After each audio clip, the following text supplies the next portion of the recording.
When we physicists look in outer space for alien life, we don't look for little green men. We look for type 1, type 2, and type 3 civilizations.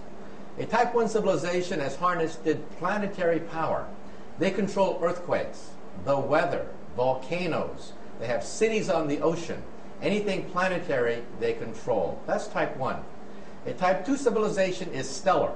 They've exhausted the power of a planet, and they get their energy directly from their mother star.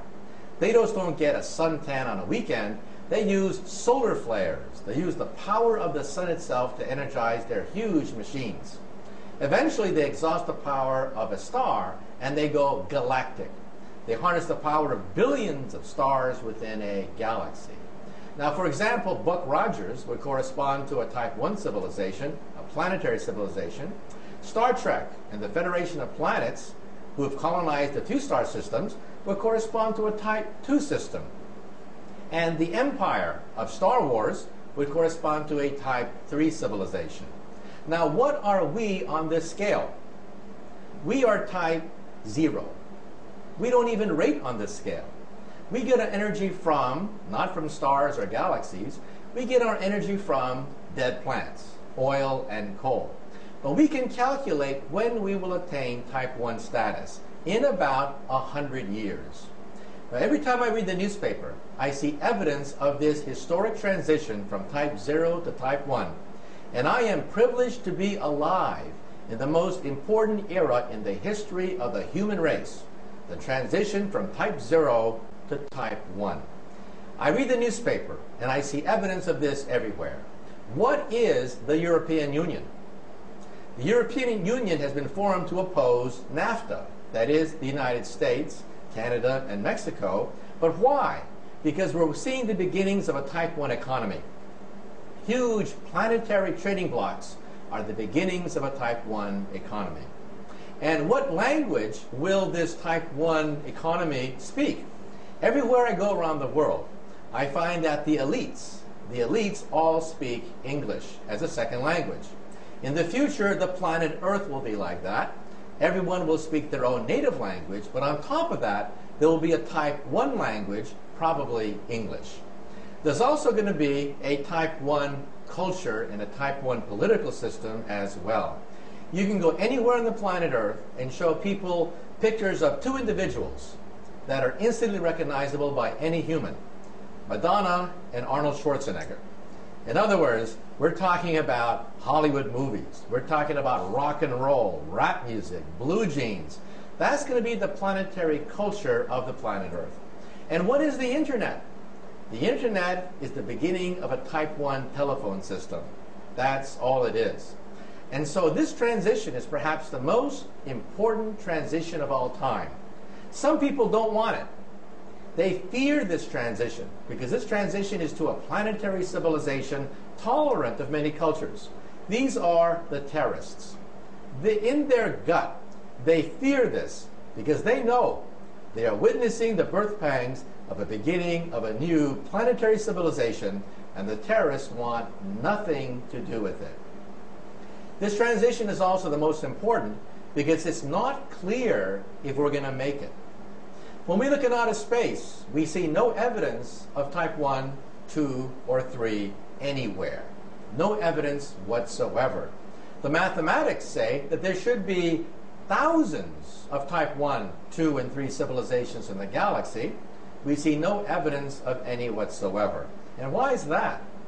Because the transition from type 0 to type 1 is the most dangerous of all transitions. We may not make it. It's a race against time.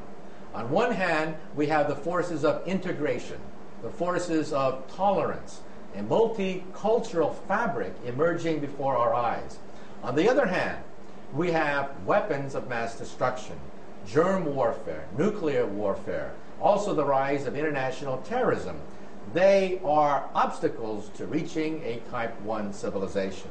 So in other words, perhaps they didn't make it in outer space. If one day we have starships and visit other star systems, perhaps we'll find planets whose atmospheres are irradiated or whose atmospheres are too hot to bear life because they did not make the transition from type 0 to type 1.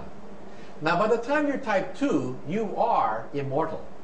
Nothing known to science can destroy a type 2 civilization.